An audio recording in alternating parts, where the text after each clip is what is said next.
بس آپ عمل کو دیکھیں گے، خود عمل پائیں گے، خود عمل کو دیکھ کے آپ کو کتنی خوشی ہوگی، وہ اس زمانے اس وقت کی بات ہے۔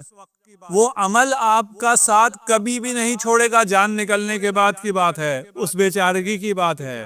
اس بیچارگی میں وہ مزید بیچارہ ہے جس کے برے اعمال اس کی جان نہ چھوڑ رہے ہوں، وہ ان سے چھٹکارا حاصل کرنا چاہتا ہو، اسے کوئی بھی چھٹکارا نہ ملے۔ وَوَجَدُوا مَا عَمِلُوا حَاضِرًا، ما عملوا جو کیا ہے وہ خود حاضر ہوگا۔ تجسم اعمال، یہ عمل جو کرتے ہو یہ ضائع نہیں ہوتے، ختم نہیں ہوتے، فنا نہیں ہوتے، مٹ نہیں جاتے، یہ باقی رہتے ہیں، اور ابھی تم اس کو نہیں دیکھ پا رہے ہو، اس وقت تمہاری آنکھیں کھل جائیں گی اور تم اپنے اعمال کو حاضر پاؤ گے۔ یوم تجد کل نفس ما عملت من خیر محضرا، جتنا بھی خیر کیا ہوگا وہ تمام خیر ہی آپ کے سامنے حاضر ہو جائے گا۔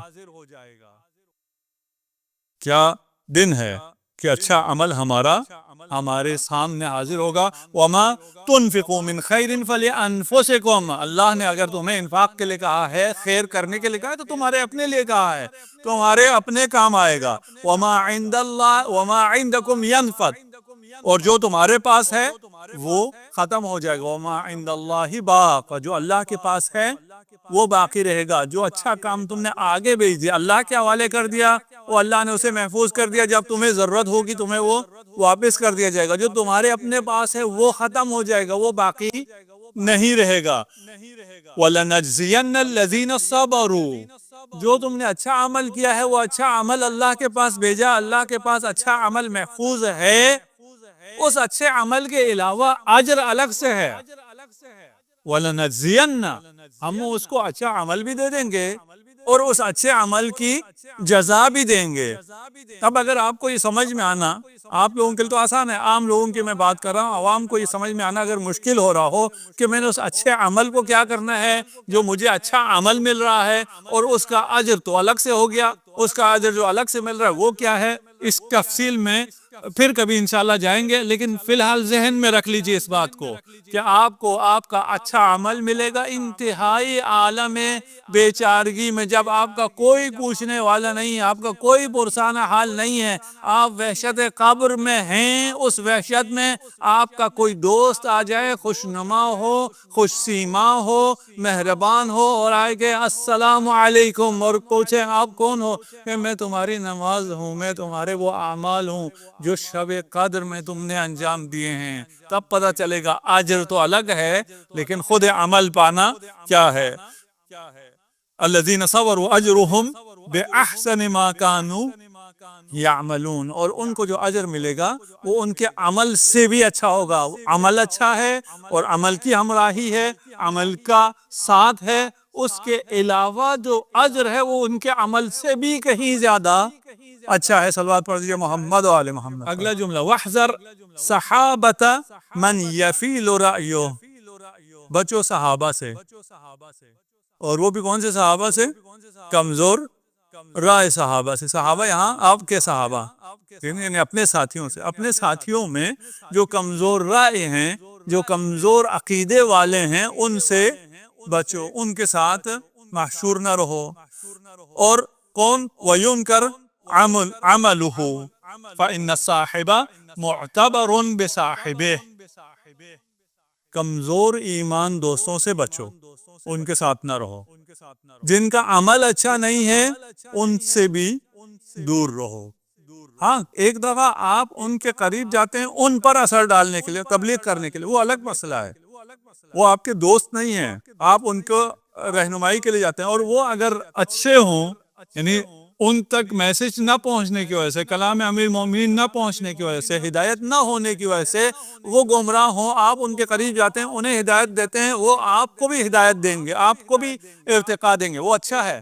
لیکن وہ لوگ جن تک آپ ہدایت کے لیے نہیں جا رہے ہیں، جن کے ساتھ آپ ایسے بیٹھ رہے ہیں، وہ کمزور عقیدہ لوگ ہیں، ان کا عقیدہ، ان کی کمزوری آپ پر بھی اثر انداز ہوگا، ان کے برے اعمال کا وبال آپ کے اوپر بھی آئے گا.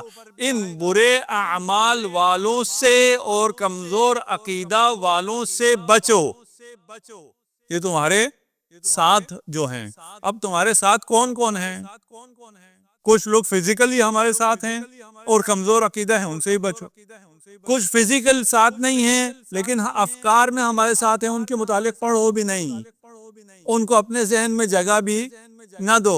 اپنے ذہن میں، اپنے قلب میں ان کو جگہ دو جو مضبوط عقیدہ رکھنے والے ہیں. اپنے دل میں اہل بیت کو جگہ دو، امیر المؤمنین کو جگہ دو. کسی اور کو کسی اور نسبت سے اس دل میں جگہ نہ دو. اب وہ سیاسی وابستگیاں ہوں، وہ حزبی وابستگیاں ہوں، وہ مسلکی وابستگیاں ہوں، وہ اور کوئی کھیل تماشے اور کوئی اور سیلیبریٹیز ہوں، ان کو اپنے دل میں جگہ نہ دو.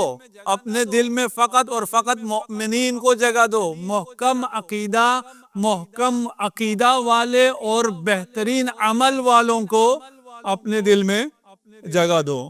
المرء علی دین خلیلہ، انسان اپنے دوست کے دین پر ہوتا ہے. اگر کسی کے بارے میں فیصلہ کرنا ہے کہ یہ کیسا انسان ہے، اس کے دوستوں کو دیکھ لو، پتہ چل جائے گا کہ یہ کیسا ہے. لا تصحبوا اہل البدع، جو بدعت والے ہیں ان کے ساتھ دوستی نہ کرو، اٹھنا بیٹھنا نہ کرو. ولا تجالسوہم فتصیروا عند الناس کواحد منہم، اگر ان کے ساتھ حشر نشر ہوگا، ان کے ساتھ مباشرت ہوگی تو تم بھی اہل بدعت میں شمار کیے جاؤ گے. امام حسن مجتبی علیہ الصلوۃ والسلام سے وصیت فرما رہے ہیں، امیر المؤمنین وقارن اہل الخیر تکن منہم، یہ وصیت ہمارے لیے ہے. اہل خیر کے ساتھ رہو تو اہل خیر ہو جاؤ گے. وبائن اہل الشر تبن عنہم، اہل شر سے دور رہو تو ان سے دوری ملے گی، شر سے دوری ملے گی، تم خود ابرار میں سے ہو جاؤ گے.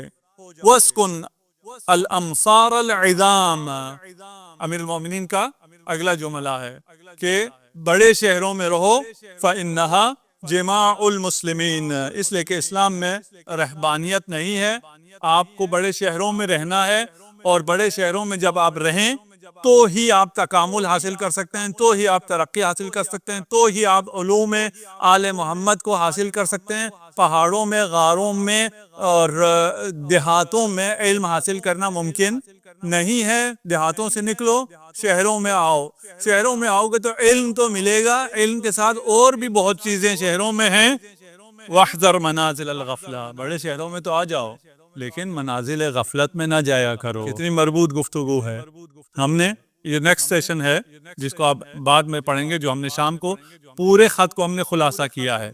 ہم تقریباً 12 پوائنٹس میں اس 30 پوائنٹس کو 12 پوائنٹس میں خلاصہ کیا ہے، اور اس کی ترتیب کو بھی بیان کیا ہے کہ یہ ترتیب وار کیسے چلتا ہے.